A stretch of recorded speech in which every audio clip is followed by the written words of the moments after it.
ওয়ালাইকুম রহমতুল্লাহ। আমি মোহাম্মদ মঞ্জুরুল ইসলাম চলে এসেছি যশোর থেকে চলে এসেছি সাতক্ষীরার সেই হাজার বছরের পুরাতন ঐতিহ্য জমিদার বাড়িতে। আমরা জমিদার বাড়ি সম্পর্কে কিছু কথা আপনাদেরকে জানানোর চেষ্টা করব। আর জমিদার বাড়ির প্রত্যেকটা কাঠামো আমরা পুঙ্খানুপুঙ্খানুভাবে আপনাদেরকে ঘুরে দেখানোর চেষ্টা করব। সাথে থাকবেন, মঞ্জুরুল ফ্যামিলির সাথে থাকবেন, আতিস চাচা পরিবারের সাথে থাকবেন। ভালো থাকবেন। চলেন আমরা দেরি না করে চলে যাই সেই জমিদার বাড়িতে। আসেন জমিদার বাড়ি। জমিদার বাড়ি আছে কিন্তু জমিদার নাই। একখানা জীর্ণ প্রাসাদ আছে দাঁড়িয়ে, কালের গর্ভে বিলীন হওয়া জীর্ণ শীর্ণ সেই কাঠামো দাঁড়িয়ে আছে। কত গ্রীষ্ম বর্ষা পেরিয়ে দাঁড়িয়ে আছে পরাজিত সৈনিকের মতো। কালের গর্ভে বিলীন হওয়া সেই স্বর্ণালী সেই দিনগুলি আজকে অতীত। সাতক্ষীরা থেকে ৫৫ কিলোমিটার দূরে শ্যামনগর থানাধীন নকিপুর সেই জমিদার বাড়ির কথা। ইতিহাসে রয়েছে জমিদার রায় বাহাদুর চৌধুরী, হরিচরণ রায় চৌধুরী ১৮০০ শতকের মাঝামাঝি সময়ে নির্মাণ করেন এই জমিদার বাড়ি।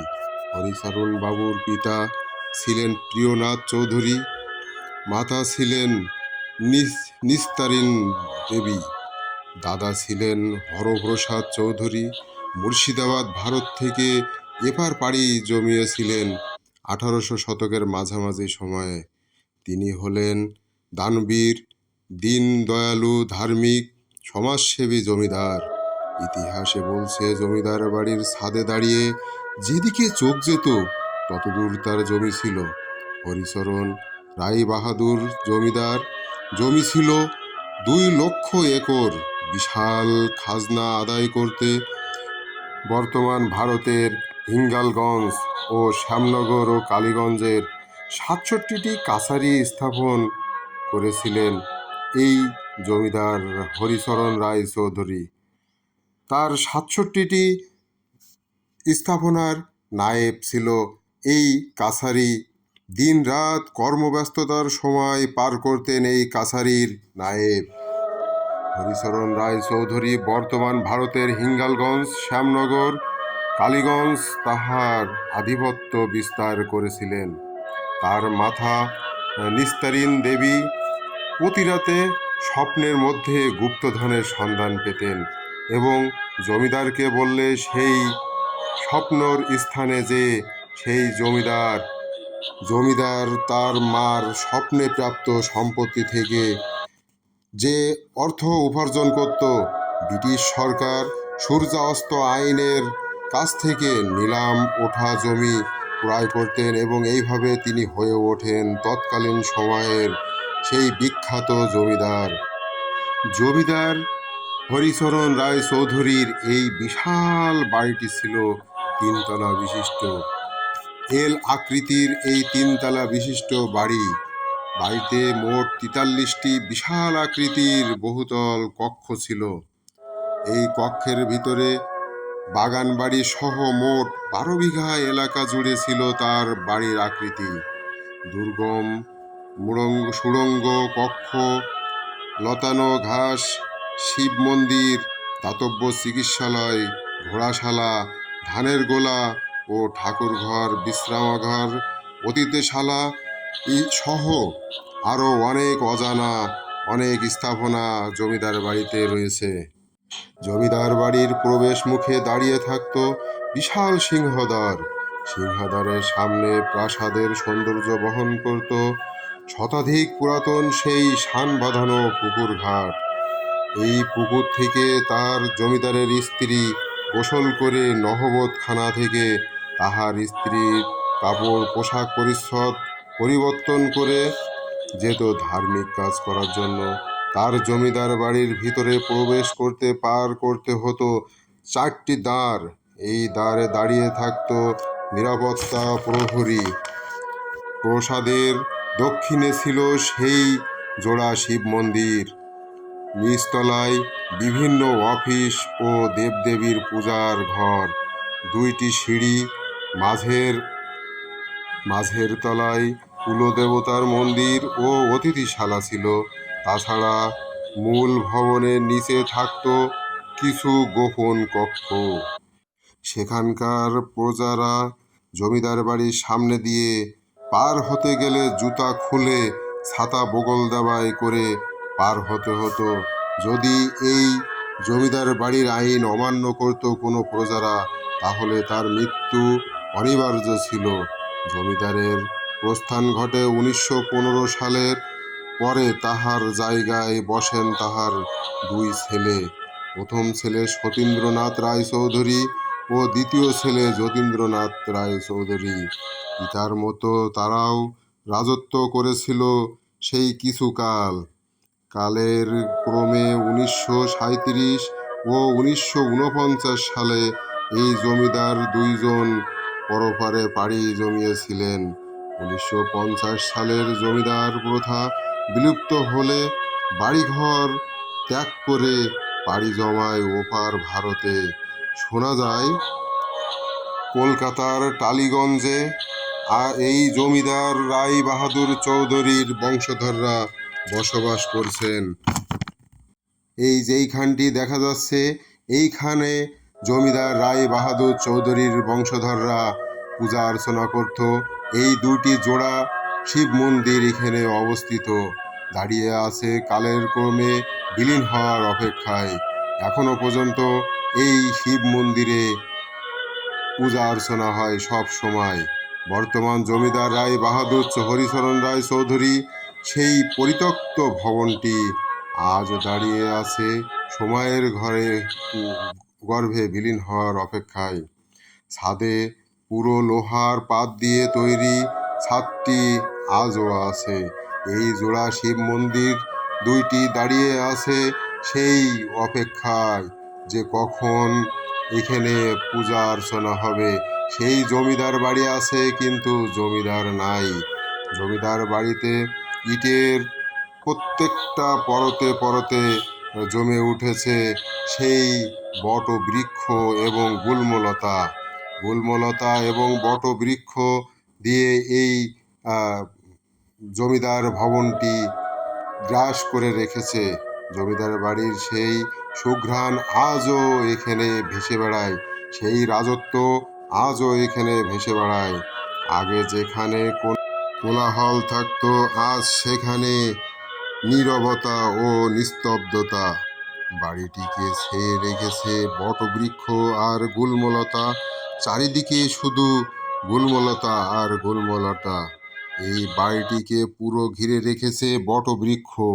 এই বটবৃক্ষ এবং গুল্মলতা বাড়িটিকে গ্রাস করে ফেলেছে। আমাদের এই শ্যামনগরের জমিদার বাড়ির ঐতিহাসিক সেই জমিদার হরিচরণ রায় চৌধুরী।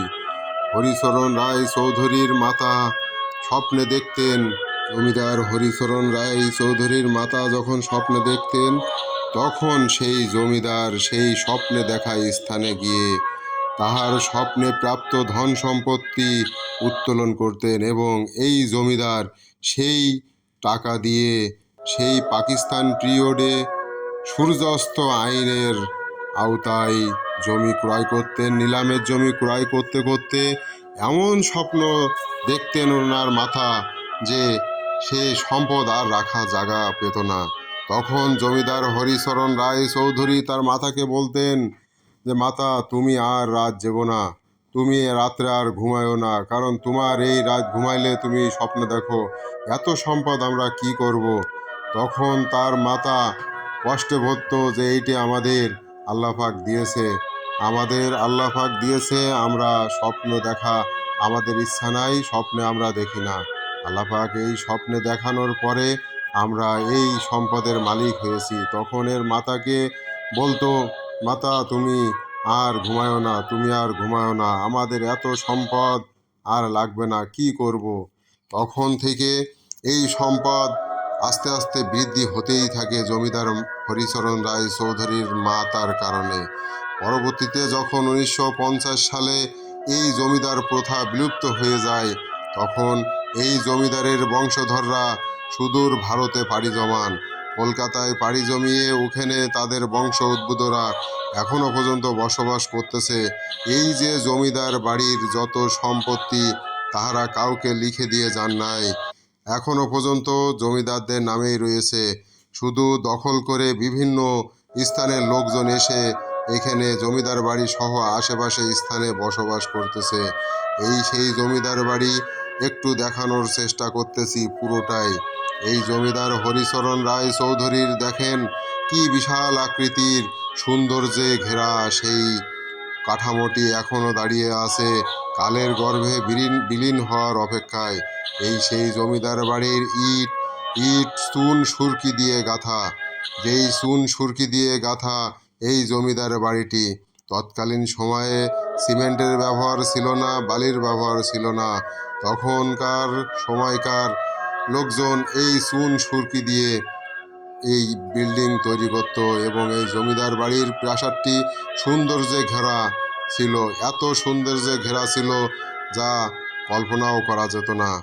আর এই জমিদার জমিদার বাবুর যত আত্মীয় স্বজন ছিল সকলে এখানে এসে বসবাস করত।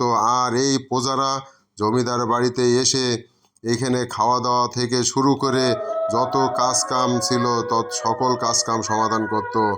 এই জমিদার বাবু এখানকার কৃষকদের জন্য ছোট ছোট ডোবা খাল খনন করে রেখে গেছে এবং এই শ্যামনগরে উপস্থাপন করে গেছে নকিপুর পাইলট হাই স্কুল, অর্থাৎ হরিচরণ পাইলট হাই স্কুল নামে একটি স্কুল স্থাপন করে গিয়েছিল সেই প্রজাদের জন্য।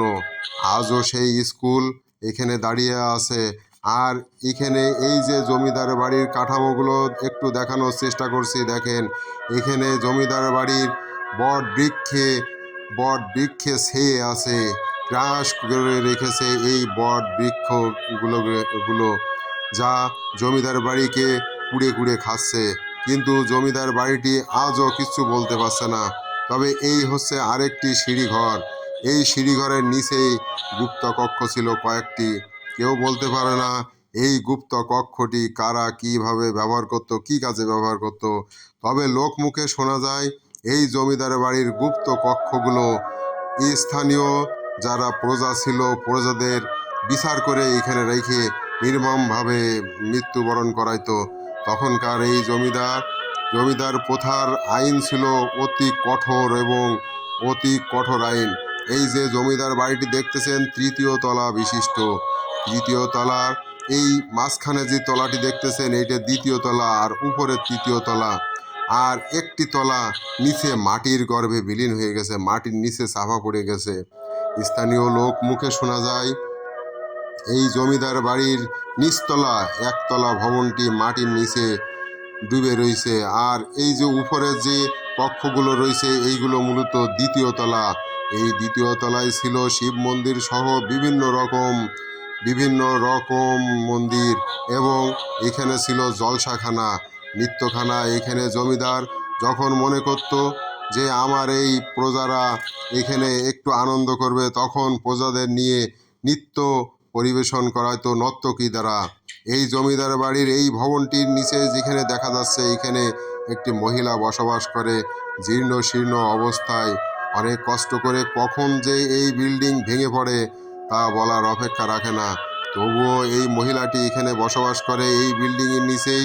তার কাছ থেকে আমরা একটু শুনতে গেছিলাম তার মুখের কথাগুলো। সে অনেক কথা আমাদেরকে বলছে, যেহেতু মহিলা আমি ভিডিওতে দেখাইতে পারতেছি না। এই সেই জমিদার বাড়ির কাঠামোগুলো দেখেন কত সৌন্দর্যে বেষ্টিত।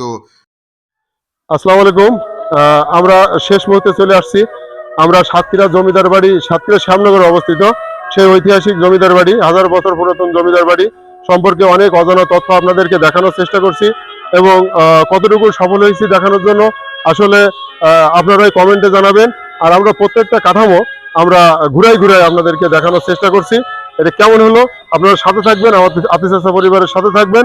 আর অবশ্যই আমাদের কমেন্টের উত্তর দিবেন যে এই সাতক্ষীরা জমিদার বাড়ি কেমন লাগলো। আর কারো জানা থাকলে অবশ্যই বলবেন, যদি আমাদের ভুল হয়ে থাকে তাও বলবেন ইনশাআল্লাহ। ধন্যবাদ, আসসালামু আলাইকুম।